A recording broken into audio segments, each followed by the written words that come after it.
નમસ્કાર, હું હર્ષ Rathod, India news ગુજરાતમાં આપનું સ્વાગત છે। સમાચારની શરૂઆત કરીશું હોળી ઉજવણીની એક અનોખી પરંપરા।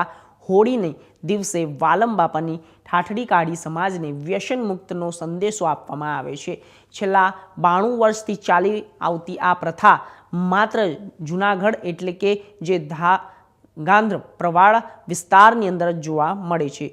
લોકોએ ખાસ કરીને યુવાનોમાં વધતા જતા વ્યસનને અટકાવવા અને વ્યસન મુક્તિનો સંદેશો આપવા આ પરંપરા જાળવી રાખી વાલમ બાપા નામના વ્યસનની સ્મશાન યાત્રા કાઢીને ગામમાં અને શેરીઓમાં ફેરવે છે। આખી રાત જાગે છે અને સુખદ દુઃખની વાતો કરીને બાળકોને સમજાવે છે કે વ્યસનોથી દૂર રહેવું। અને જૂનાગઢની આ પરંપરા આજે પણ ઉજવતી હોય છે અને જ્યારે યુવા પેઢીઓ અને બાળકો પણ ખુશ થતા જોડાય છે। નમસ્કાર, હું મેહુલ વૈષ્ણવ, જૂના નાગરવાડા રહેવાસી। છેલ્લા કેટલાય વર્ષોથી એટલે કે મારા બાપ દાદાની પેઢીઓથી અહીં પરંપરા ચાલી આવે છે કે હોળીના દિવસે બપોરે વાલમભાઈ નામના એક પ્રતિકાત્મક વ્યક્તિની સ્મશાન યાત્રા નીકળે છે। તેમાં આબાલ વૃદ્ધ સ્ત્રીઓ સૌ જોડાય છે। એની પાછળનો હેતુ ફક્ત એટલો જ છે કે વ્યસન મુક્તિની જે વાતો અત્યારે મોટા પાયે સરકાર કરી રહી છે એને વર્ષો પહેલા મારા વડીલો અહીં આ પ્રતિક રૂપે કરી ગયા છે કે જેમાં સિગરેટ, બીડી, દારૂ કે આવી કોઈ પણ વ્યસનને લઈને જે બીમારી આવે છે અને મૃત્યુ થાય છે એનો છૂપો સંદેશ રહેલો છે। અને અમે લોકો હોળીના દિવસે બપોરે આ રીતે ભવ્ય રીતે અમારા વિસ્તારમાં વાલમભાઈ નામના પ્રતિકાત્મક વ્યક્તિની એક નનામી બનાવી અને કાઢીએ છીએ અને લોકોમાં સંદેશ ફેલાવીએ છીએ કે વાલમભાઈ કેવી રીતે મરી ગયા, તો કે બીડી પીતા। આનો હેતુ છે, લોકો નિર્દોષ આનંદ કરે છે, બસ આ જ આનો હેતુ। જય હો અસ્તુ। હું નવનીત શાંતિલાલ શાહ અને અમારી ગંધ્રપાડાની વિસ્તારની સમગ્ર ટીમ આ વિસ્તારની અંદર છેલ્લા 92 વર્ષથી હોળીનું તહેવાર ઉજવીએ છીએ। આ તહેવારની અંદર અમે એક વાલમ બાપાની ઠાઠડી કાઢી અને સંદેશા એવો આપવા માંગીએ છીએ કે કોઈ પણ વ્યસન ન કરવું। વ્યસન કરવાથી છે એ મૃત્યુ થાય છે। આની અંદર છે એ બાળકો બોલે છે કોણ મરી ગયું, તો કે વાલમ બાપા, અને કેવી રીતે, તો કે બીડી પીતા। એટલે બીડી પીવી નહીં એ એક અમારો ખાસ સંદેશ છે આસ્તુ। અને એ જ રીતે હોળીના તહેવારને દિવસે રાત્રે અમે બધા જ વિસ્તારના લોકો ભેગા થઈ નાસ્તો કરીએ છીએ, આખી રાત જાગીએ છીએ, આખી રાત બેસીએ છીએ, જેમાં સૌ પોતપોતાના સુખ દુઃખની વાત કરે છે અને સાથે રહે છે। આ આખા વર્ષની અંદર માત્ર એક તહેવાર એવો છે કે જેમાં આખો વિસ્તાર, આખું ફળિયું એકત્ર થાય છે। આમાં અમારી 5 પેઢીના લોકો અત્યારે એક સાથે થતા હોય છે। 5 પેઢીના લોકો છે એ એક સાથે થતા હોય છે। તો આ રીતનો અમે તહેવાર છે એ ઉજવતા હોઈએ છીએ। ખેતરની બાજુમાં ઉપર વીજ લાઇન પસાર થતી હોય અને પવનના કારણે વીજ લાઇનમાં થતી તણખલા ઝરતા ખેડૂતોના 12 વીઘામાં વાવેતર કરાયેલ તૈયાર ઘઉં બળીને ખાક થઈ ગયા। જ્યારે 12 વીઘામાં વાવેતર કરેલ ઘઉંનો તૈયાર પાક બળીને ખાક થઈ ગયો અને રસિકભાઈ સખિયા નામના ખેડૂતના લાખો રૂપિયાના ઘઉં બળી જતા ખેડૂતો મુશ્કેલીમાં મુકાયા છે। જ્યારે ઘઉંમાં આગ લાગતા જેતપુર ફાયર ફાઇટર ઘટના સ્થળે પહોંચી આગને કાબૂમાં લીધી હતી। વીરપુર પોલીસ તેમજ PGVCL ઘટના સ્થળે પહોંચીને તપાસ હાથ ધરી છે। તમારું નામ? રસિકભાઈ સખિયા। રસિકભાઈ, જે તમારા ખેતરમાં આગ લાગવાનું કારણ શું? તમે વાવેતર શેનું કર્યું હતું અને આગ કેવી રીતે? વાવેતર મેં ઘઉંનું કર્યું હતું, બરાબર।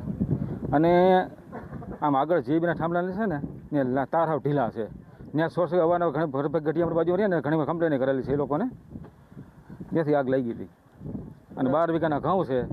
અંદાજે મને અમારા ભાગ્યનો ફોન આવ્યો કે મને કે રસિકભાઈ આવો તો આપણે આગ લાગી છે, ત્યાંથી શોર્ટ સર્કિટ થયો જેબીનો એ કે થાંભલેથી। એટલે હું કાંઈ આવ્યો, અહીંયા આવ્યો તો પવન બહુ, એટલે કાંઈ આ કાબુમાં 15-20 જણા મતતા હતા, પણ કાંઈ વૈરું નહીં કઈ વસ્તુ, બરાબર। નુકસાની વીઘે 3-7 ખાંડી ઘઉં થાય એમાં હતા, બરાબર। 12 વીઘાના ઘઉં હતા છે। એટલે આપણે એવી માંગ છે ત્યાં પૂરું વળતર મળે આપણે સરકાર તરફથી, બરાબર છે, બસ।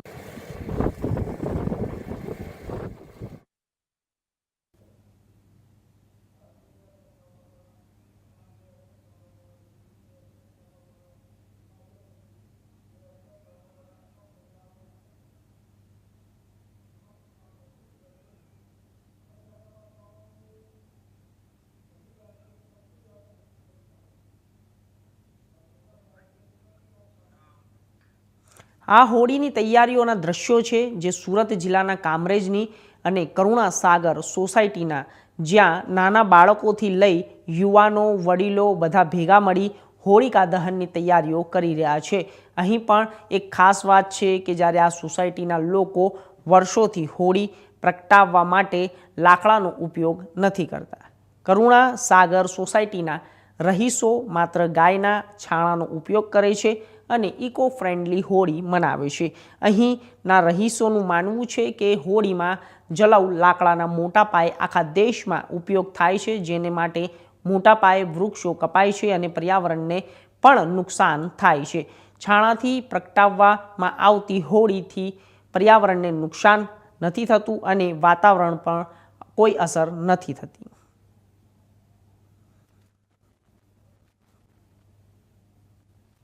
જી, તમારું નામ જણાવજો.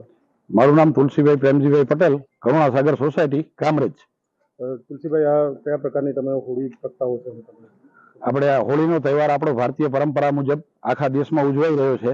જે દરેક જગ્યાએ અમુક લોકો વૃક્ષ કાપીને પણ હોળી પ્રગટાવી રહ્યા છે. પણ અમારી આ સોસાયટીની વર્ષોથી પરંપરા એવી છે કે ગાયના છાણ દ્વારા, એમાં તૈયાર કરેલા છાણા દ્વારા અમે આ હોળી આખી ઇકો ફ્રેન્ડલી હોળી બનાવીએ છીએ અને એ ઇકો ફ્રેન્ડલી હોળીનું આયોજન કરી અને સૌ સાંજે સાથે ભેગા મળીને હોળીને પ્રગટાવીએ છીએ. ને આ રીતે અમારી કરુણા સાગર સોસાયટી ઇકો ફ્રેન્ડલી હોળી મનાવી રહી છે, જેથી કરીને પર્યાવરણને નુકસાન ઓછું થાય.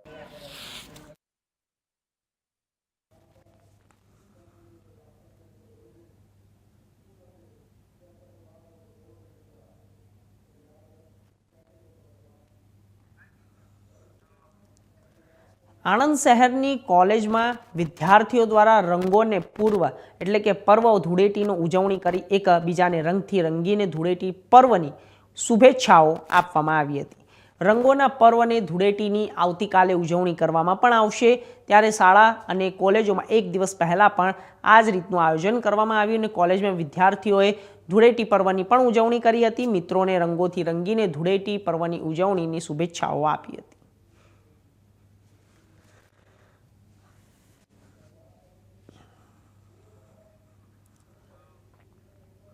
સુરેન્દ્રનગર દુધરેજ વડવાળા મંદિર ખાતે હોળીના પર્વની ઉજવણી કરવામાં આવી. 25,000 લીટર દૂધનો પ્રસાદ બનાવવામાં આવ્યો. 35,000 છાણાથી વૈદિક મંત્ર સાથે હોલિકા દહન જેવા કાર્યક્રમોનું આયોજન કરવામાં આવ્યું.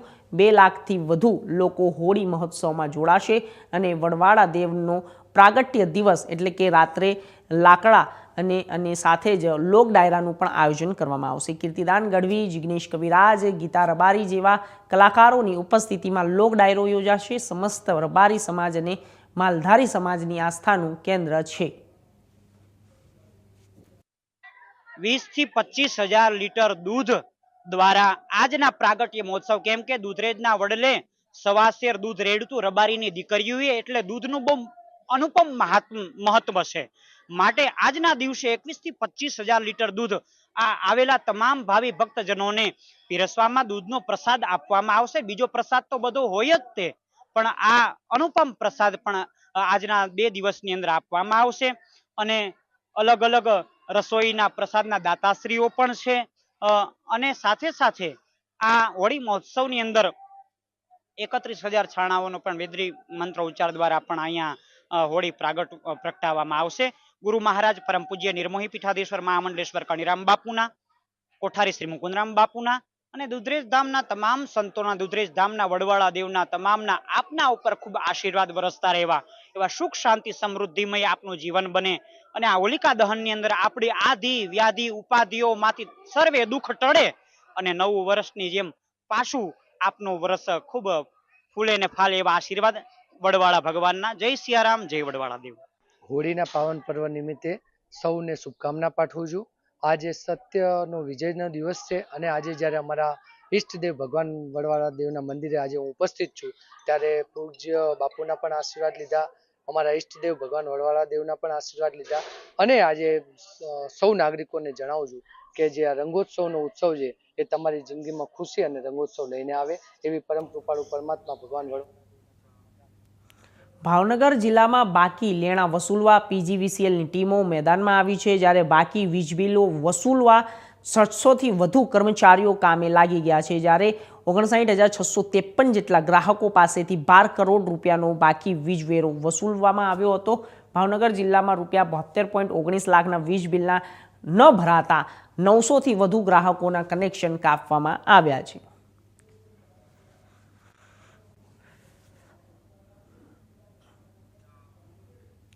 ભાવનગરના પાલીતાણામાં પિતાએ જ પુત્રીની હત્યા કરી હોવાની ઘટના એક સામે આવી છે, જ્યારે સમગ્ર પંથકમાં ચકચાર મચી જવા પામ્યો છે, જેમાં પુત્રીના અન્ય સાથેના પ્રેમ સંબંધ હોવાથી પિતાએ પુત્રીનું ગળું દબાવી હત્યા કર્યાનું તેમજ પોતાના ભાઈની મદદથી હત્યા બાદ પુત્રીના મૃતદેહને કોઈ પણ જાણ કર્યા વિના ગામના મોક્ષ મંદિરે જઈ અગ્નિદાહ આપી પુરાવાઓનો નાશ કરીને શાહેદને ધમકી આપ્યા હોવાની ફરિયાદ નોંધાવતા પાલીતાણા રૂરલ પોલીસ ગુનો દાખલ કરી બંનેની ઝડપી તજવીજ હાથ ધરી છે.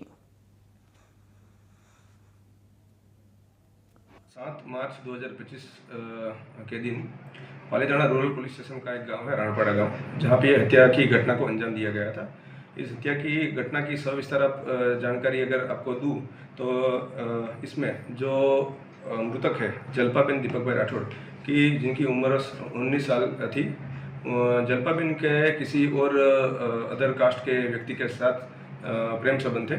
इस बात का उसके पापा को बहुत बुरा लगा था और उसके पापा इस बात को लेके जलपाबेन से बहुत नाराज़ थे. इस बात का मद्देनज़र ध्यान में रखते हुए उनके पिता दीपकभाई धीरूभाई राठौड़ के द्वारा उनकी दीकरी जलपाबेन राठौड़ को 7 तारीख के रोज उनका गला दबा के उनकी हत्या की गई. क्या उसके बाद उनके चाचा और ये जो मृतक है उनके चाचा और ये आरोपी है उनके सगे भाई, उन दोनों ने मिलके इस डेड बॉडी को राणापाड़ा के स्मशान में ले जाके डेड बॉडी को जला के उनके जितने भी पूरा एविडेंस थे उनका नाश किया गया. उसके बाद इस पूरे घटनाक्रम को जब वो अंजाम दे रहे थे तब उनकी लड़की ध्रुवांशी वहाँ पे मौजूद थी. ध्रुवांशी को भी उन्होंने इस तरह की धमकी दी थी कि तुमने भी अगर इस तरह का कुछ भी कोई हरकत किया तो तुमको भी हम जान से मार डालेंगे. इस तरह से उन्होंने मर्डर किया. मर्डर के बाद उन्होंने जितने भी एविडेंस थे उनका नाश किया और उसके बाद उनकी लड़की को भी उन्होंने धमकी दी. इस पूरी घटना को पुलिस स्टेशन में एफआईआर के तौर पे दर्ज किया गया है. हाल अभी जो हमारे पुलिस स्टेशन में दोनों आरोपी हैं उनको अरेस्ट कर दिया गया है और आगे की ये जो कार्यवाही है वो पालीताना रूरल पुलिस स्टेशन के पीआई रवि रबारी द्वारा चालू है. વેરાવળ શહેરમાં વર્ષો જૂની હોલિકા પર્વની ઉજવણી યથાવત રાખાતા ભોઈ સમાજના 130 વર્ષ જૂની પરંપરા આજે પણ યથાવત છે. વેરાવળમાં ભોઈ સમાજ દ્વારા જોવા મળી રહી છે ભૈરવ દાદાની પ્રતિમા, જે શહેરીજનો માટે આસ્થાનું કેન્દ્ર બન્યું છે. મારું નામ કુસુમબેન છે, કુસુમબેન ઓર ગોલબાચા. આ વર્ષોથી આ પરંપરા ચાલી રહી છે. વર્ષોથી બધી માનતા માને છે એ પૂરી થાય છે બધીની, એટલે વર્ષોથી અમે વર્ષોથી માનતા અમે માનીએ છીએ એ પૂરી થાય છે. બધી મનોકામના પૂરી થાય છે અમારી. શું માનતા રાખી છે તમારી માનતા પૂરી થઈ? અમે સુખ શાંતિ માટે રાખીએ માનતા, બાળકો માટે રાખીએ માનતા, એવી રીતે રાખીએ. જે માંગવું હોય મળી જાય છે? હા, મળી જાય છે. બધીની મનોકામના પૂરી થાય છે. શ્રદ્ધા રાખો તો મળી જાય, બધી માનતા પૂરી થાય છે. જે આપનો પરિચય? મારું નામ દિનેશ મણિલાલ મહેતા, હું ભોઈ સમાજનો સભ્ય છું. ને અમારા સમાજ દ્વારા આદિકાળથી કાળ ભૈરવની આ જગદંબા સ્વરૂપની પ્રતિમા બનાવવામાં આવે છે, માટી, વાંસ અને પથ્થરમાં. અને આ પ્રતિમાનો જ્યારે સોમનાથ મંદિરનો જીર્ણોદ્ધારનો અવસર છોકરા છે એમાં પણ મ્યુઝિયમની અંદર તમને જોવા મળશે. બીજું કે આની સનાતન ધર્મપ્રેમી જનતા આજુબાજુ સોમનાથ વિસ્તારની બધા દર્શનાર્થે આવે છે. અને જે લોકોને શેર માટેની ખોટ છે એ લોકો માનતા જાય છે અને વર્ષ દિવસે માનતા પૂરી થાય એ કાળ ભૈરવ દાદાને હાયા ચડાવે છે. લોકોની આસ્થાનું કેન્દ્ર છે. આસ્થાનું કેન્દ્ર છે લોકોની. જે આપનો પરિચય? હું હરગોવિંદ તુલસીદાસ વાજા, વેરાવળ ભોઈ સમાજ પ્રમુખ. આપને હોળી અને ધૂળેટીના પર્વ માટે અમારા સમાજ તરફથી આપ સર્વ સનાતન ધર્મપ્રેમી જનતાને હાર્દિક શુભકામના પાઠવું છું. અને અમારા સમાજ દ્વારા બનતી જે કાળ ભૈરવ દાદાની પ્રતિમા, જે ઇકો ફ્રેન્ડલી રીતે માટી, પથ્થર વાંસ અને ગૌમૂત્ર અને પંચગવ્યથી બનાવવામાં આવે છે. અને આ આશરે અમને યાદ છે ત્યાં સુધી અમારા બાપ દાદાને પણ ખ્યાલ નથી કેટલા વર્ષથી બનતો હોય, પણ બહુ ઘણા લાંબા સમયથી બનતી આવે. જ્યારે લાઇટ પણ નથી અને ફાનસ યુગ હતો ત્યારથી આ બનતી આવે છે. અમારી પાસે બ્રિટિશ કાળ સમયનો 130 વર્ષ પહેલાનો ફોટોગ્રાફ છે, બ્લેક એન્ડ વ્હાઇટ ફોટોગ્રાફ સાચવેલી અવસ્થામાં અમારા સમાજ દ્વારા રાખવામાં આવેલ છે. અને આ પ્રતિમા દર પૂનમે હોળીના દિવસે બનાવવામાં આવે છે. અને એના મહિના દિવસ પહેલાની અલગ અલગ મિત્ર મંડળ દ્વારા અલગ અલગ તૈયારીઓ કરવામાં આવે છે. અને દરેક ટીમ બનાવી અને અલગ અલગ કામગીરી સોંપી અને આ ઇકો ફ્રેન્ડલી ભૈરવ દાદાની પ્રતિમા બનાવવામાં આવે છે. અને સમાજના દરેક લોકો આ બનાવવા માટે જે જાનથી તનતોડ મહેનત કરે છે અને એનું પરિણામ આવે છે કે હોળીના એક દિવસ આગળ આ પ્રતિમાનું નિર્માણ થાય છે. અને આ પ્રતિમા રાત્રે 12 વાગે એના શીશમનું જે ભગવાન ભૈરવનાથ દાદાનું મુખ છે, જે આદિકાળથી અમે સાચવીને અમારી પરંપરા મુજબ સાચવેલું છે, એ મુખ પ્રસ્થાપિત કરી અને લોકોના દર્શનાર્થે આ કાળ ભૈરવ દાદાને દર્શન ખુલ્લા મૂકવામાં આવે છે. અને જે લોકોને આમાં બહુ મોટી માન્યતા લોકોની છે કે બાપા પાસે જે પણ ખોળો પાથરીને માંગે છે એ બધું પરિપૂર્ણ કરે છે. અને ખાસ કરીને જે દંપતી સંતાન ન હોય એ લોકોની મનોકામના સાંભળી અને બાપા એ લોકોની માનતા પૂર્ણ કરી અને જે સંતાનની ખોટ હોય એ પૂર્ણ કરે છે. અને લોકો આસ્થા સાથે ઢોલ નગારા શરણાઈ તાસ પ્રસાદ અને ડીજે સાથે બાપાને પોતાનો માનતા પૂર્ણ કરવા અહીંયા આવે છે. મહીસાગર જિલ્લાના લુણાવાડા શહેરમાં હોળી ધૂળેટીના તહેવારોને લઈને દેશી ઢોલનું વેચાણ જોરશોરથી ચાલી રહ્યું છે. તો આ પ્રસંગે જ્યારે દર વર્ષે આવતા હોય છે ત્યારે દૂરથી પણ ગ્રામ્ય વિસ્તારના લોકો ઢોલ ખરીદવા માટે લુણાવાડા આવી રહ્યા છે. મહીસાગર જિલ્લાના અને આસપાસના વિસ્તારોમાં હોળી ધૂળેટીની વિશેષ મહત્વ છે. હોળી ધૂળેટીના તહેવારના 10-15 દિવસ પહેલાંથી જ બજારોમાં દેશી ઢોલનું વેચાણ શરૂ થઈ જાય છે. લુણાવાડા શહેરમાં ઢોલ નગારાથી દુકાનોમાં સ્પેશિયલ ઢોલ દેશી ઢોલની ભારે માંગ જોવા મળી રહી છે. ગ્રામ્ય વિસ્તારોમાં હોળી પ્રાગટ્યના સમયે ધૂળેટીના દિવસે આ દેશી ઢોલનો ઉપયોગ કરવામાં આવે છે. લોકો ઢોલના તાલે પરંપરાગત ગીતો ગાય છે, સાથે જ નૃત્ય કરે છે અને દાંડિયા રમે છે. સાથે આ રીતે આખો વિસ્તાર આનંદ અને ઉલ્લાસથી ગૂંજી ઉઠે છે.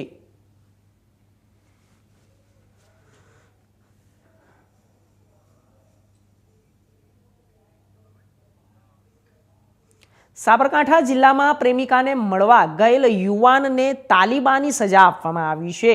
જી હા, આપને સાંભળીને કદાચ નવાઈ લાગશે. પ્રેમિકાને મળવા ગયેલ યુવાનને તાલિબાની સજા આપતા સ્થાનિક તંત્ર સામે પણ સવાલો ઉઠ્યા છે. સવાલો એ છે કે જ્યારે ઈડરના જાદર પોલીસ સ્ટેશન વિસ્તારમાં રાતના સમયે ગ્રામજનોએ યુવકને અર્ધનગ્ન કરી ગામમાં ફેરવ્યો. જાદરના ચડાસના ગામનો બનાવ છે. આ યુવાનને અર્ધનગ્ન કરીને ગામમાં ફેરવી ઢોર માર મારવામાં આવ્યો છે. જાદર પોલીસ સમગ્ર મામલે અજાણ યુવાનને સારવાર અર્થે હિંમતનગર સિવિલ હોસ્પિટલમાં ખસેડવામાં આવ્યો છે. તહેવારના ટાણે યુવાનને અર્ધનગ્ન અવસ્થામાં અડધી રાત્રે ગામમાં ફેરવતા પોલીસ સામે પણ સવાલો ઉઠ્યા છે. સ્થાનિય પોલીસ સહિત જિલ્લા પોલીસ તંત્ર ઊંઘતું ઝડપાયું છે. ઘટનાને 2 દિવસ જેટલો સમય વીત્યા છતાં પણ કોઈ પણ પ્રકારની કાર્યવાહી થઈ નથી.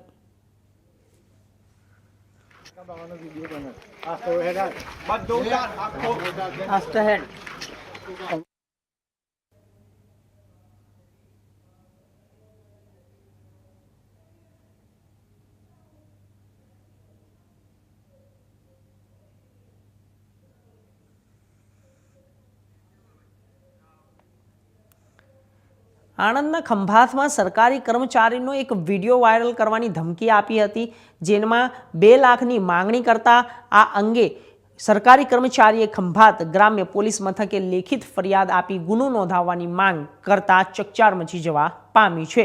જ્યારે મીઠાના પીવાના પાણીના પ્રોજેક્ટની ચાલી રહેલી સાઇટ પર જઈને વિડીયો લાઈવ કરી તલાટીને તમે આ પ્રોજેક્ટમાં કરોડોનું ભ્રષ્ટાચાર કર્યો છે તેવો આરોપ મૂકતા અને 2 લાખ આપો નહીં તો તમારો કરોડોનું ભ્રષ્ટાચાર સામે આવશે તેવો સોશિયલ મીડિયા ઉપર વાયરલ કરી દેવામાં આવશે તેવી ધમકીઓ આપતા ખંડણી માંગવામાં આવી હતી. તો આ અંગે તલાટીએ આણંદ ગ્રામ્ય પોલીસ મથકે લેખિતમાં ફરિયાદ આપી ગુનો નોંધાવવાની માંગ કરી છે. શું નામ તમારું? મારું નામ પ્રવીણભાઈ ગિરિરાશંકર શ્રીમાળી છે અને હાલ કાણીસા તલાટી તરીકે જોબ કરું છું. તમારી પાસે રીઢા ગુનેગારો દ્વારા ખંડણી માંગવામાં આવી છે, શું કહેશો? તો આ બાબત એવી છે કે સરકારશ્રીનો 107 કરોડનો 42 ગામોને પાણી પૂરું પાડવાનો એક વિશાળ જનહિતનો જે પ્રોજેક્ટ હતો એની અંદર હું જ્યારે ભુવેલ ગામે મારી ફરજ પર હતો તો એક ઉંદેલ ગામના રમેશભાઈ વણકર અને ભુવેલ ગામના અજીતભાઈ સોલંકી આ બંને ભેગા મળી અને મને એવી ધમકી આપેલી હતી કે તમે આ જે જમીન ફાળવણી થયેલી છે એમાં તમે જ્યારે તલાટી હતા તો કરોડોનો ભ્રષ્ટાચાર કરેલો છે અને એના કારણે હવે તમારી બદલી કરી છે ને હવે તમે મને 2 લાખ રૂપિયા આ બાબતના આપશો તો જ અમે તમને છોડીશું. જો તમે આમાં મને 2 લાખ રૂપિયા આપવાની ના પાડી તો તમને અમે સોશિયલ મીડિયાની અંદર બદનામ કરી દઈશું એવું કહી અને રમેશભાઈ ઈશ્વરભાઈ વણકર તથા અજીતભાઈ બંને જણા મને રૂબરૂ મળવા આવેલા. મેં એ પૈસા આપવાની ના પાડતા એ રમેશભાઈ અને અજીતભાઈનો ઇતિહાસ જોઈએ તો ખબર એવી પડી કે રમેશભાઈ પોતે ખંડણીખોર હોય, એક પ્રકારે ગુનાહિત પ્રવૃત્તિનો એટલો મોટો ઇતિહાસ છે કે જે કલંકિત કહેવાય. એના નામ ઉપર ભીમ આર્મીના અધ્યક્ષની ઓળખ આપી અને લોકોને અવારનવાર હેરાન કરતા હોય એવી મને પ્રતીતિ થઈ. એટલે એમની સામે મેં જોયું તો જાણવા મળ્યું સોશિયલ મીડિયામાં તો 32 જેટલા બાઇક ચોરીના ગુના, એ સિવાય સગીરા ઉપર બળાત્કારની અંદર 7 વર્ષની સજા ભોગવેલી, એ સિવાય જોઈએ તો અમુક ચેપ્ટર કેસો પણ થયેલા છે. એમ ઘણી જગ્યાએ આવી રીતે અલગ અલગ ગુના આચરી અને એક ગુનાહિત અને કલંકિત ઇતિહાસ ધરાવતા વ્યક્તિ આજે ભીમ આર્મીને પણ બદનામ કરતા હોય એવી રીતનું આ અમારી સામે એક વ્યક્તિ પડ્યો. એટલે મારે ન છૂટકે એમની સામે ફરિયાદ આપવાની ફરજ પડી છે અને હાલ ફરિયાદ આપી અને હું આવ્યો છું. અત્યારે શું માંગ છે તમારી? મારી માંગ એવી છે કે આવા રીઢા ગુનેગારો જો જેલના સળિયા પાછળ હોય તો જ સમાજને શાંતિ મળે અને બીજા લોકો અમનો કોઈ ભોગ ના બને એ મારી ખાસ દિલથી વિનંતી છે. તો સરકાર અને પોલીસ તંત્ર મને સહકાર આપે અને ન્યાય આપે એવી વિનંતી છે.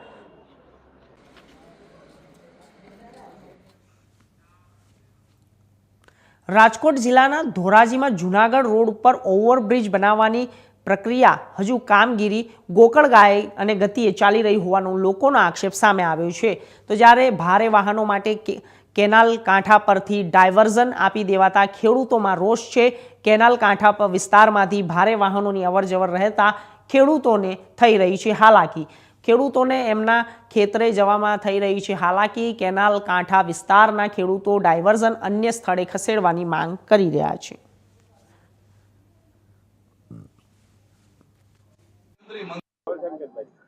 મારું નામ સંકેતભાઈ મકવાણા है, एक सामाजिक कार्यकर्ता हूँ. ધોરાજી શહેરની અંદર જે રેલવે ઓવરબ્રિજ બની રહ્યું છે જેના કારણે 2 ડાયવર્ઝન કાઢેલ છે જુનાગઢ જવા માટે, એક ફરેણી રોડ અને એક જમનાવર થઈ અને એક ડાયવર્ઝન કાઢેલ છે. પણ ભારે વાહનો દ્વારા એ મુખ્ય ડાયવર્ઝન જે કાઢેલ છે એનો ઉપયોગ કરવામાં આવતો નથી અને જે જમનાવર પાસેથી કેનાલ પાસેથી જે ખેડૂતોને અવર જવર માટે ખેતર માટે ઉપયોગ કરવામાં જે રસ્તો છે એના દ્વારા એને માટે જે ભારે વાહનો ચલાવવામાં આવે છે જેના કારણે ખેડૂતોને આવવા જવા માટે તકલીફ થઈ રહી છે. ધૂળ વધારે પ્રમાણમાં ઉડી રહી છે જેના કારણે ધૂળના કારણે ખેડૂતો મજૂરોને શ્વાસ લેવામાં તકલીફ પડી રહી છે અને મુખ્ય જે ખેડૂતોને જે પાક જે 4 મહિનાની મહેનતથી ઉગાડેલ છે તેમાં ધૂળ જામી ગઈ છે. જે ધૂળ જામી જવાના કારણે પાક નિષ્ફળ જવાની સંભાવના છે. એટલે આ જો તમે ડેપ્યુટી કલેક્ટર સાહેબને ખેડૂતોને લઈને આવેદન પત્ર આપવામાં આવ્યા છે અને અમારી માંગણી મૂકી છે કે તાત્કાલિક ધોરણે આ જે મુખ્ય ડાયવર્ઝન છે એની ઉપર સાધનો હલાવવામાં આવે અને જે આ જે વાહનો અત્યારે ચલાવવામાં આવે છે ત્યાં રોડ બનાવી નાખવામાં આવે અથવા ત્યાં ભારે વાહનો ઉપર પ્રતિબંધ મૂકવામાં આવે. તમારા નામથી શરૂઆત. રાજુભાઈ રણછોડભાઈ વઘાસિયા, જે કેનાલ કેડે ખેતર આવેલ છે અને અત્યારે જે પુલનું કામ ચાલુ કરેલ છે જે ના 2 ડાયવર્ઝન આપેલ છે, એક જમના રોડ અને ફરેણી રોડ ઉપર. જે ઈ વાહન ત્યાંથી નથી ચાલતા, અમારા કેનાલ વાળા રોડે ચાલે છે. જ્યાં અત્યારે ગાડા કેળો છે એમાં વાહન ભારે વાહન હાલે છે, ખાડા પડી ગયા છે, અમારા પાકની એવડી ધૂળ ચડી ગઈ છે. એટલે અમારી એવડી માંગણી છે કે આ રોડ બનાવી